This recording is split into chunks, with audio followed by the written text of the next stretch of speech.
आइए इमाम साहब। जो इस मस्जिद में पहले इमाम थे वो 20 साल से इमामत कर रहे थे। अब उनके इंतकाल के बाद इस मस्जिद में कोई इमाम नहीं है। ये नवाब साहब की मस्जिद है, इसमें इमाम को तनख्वाह अच्छी खासी मिलती है। अब उन्होंने जिम्मेदारी मुझे दी है इस मस्जिद के लिए इमाम ढूंढने की। ये लो, नवाब साहब के बड़े बेटे भी आ गए। भाईजान, मस्जिद के लिए इमाम साहब को ले आया। हमारी इस मस्जिद में बहुत से इमाम आते हैं, लेकिन वो हमारे सवालों का जवाब नहीं दे पाते हैं। उनको हमारे सामने खड़े होने से भी डर लगता है। बोलो, तुम दोगे मेरे सवालों का जवाब? जी हाँ, मैं दूंगा तुम्हारे सवालों को जवाब। आप पूछिए। मेरा पहला सवाल बताइए, आसमान से ज्यादा कौन सी चीज भारी है? और दूसरा सवाल, पत्थर से ज्यादा कौन सी चीज सख्त है?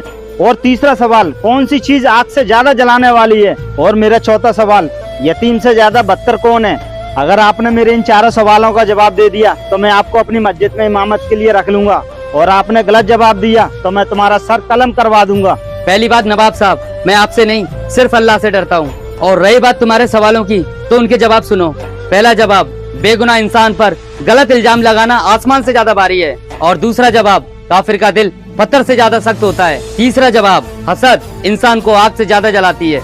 चौथा और आखिरी जवाब, चुगलखोर की हालत यतीम से बदतर होती है। माशाअल्लाह इमाम साहब, आपने चारों सवालों के जवाब बिल्कुल सही दिए। मुझे आपकी सबसे अच्छी ये बात लगी कि आप मुझसे नहीं डरे, और हर मस्जिद के इमाम को ऐसा ही होना चाहिए। और आज से आप इस मस्जिद में इमामत करोगे।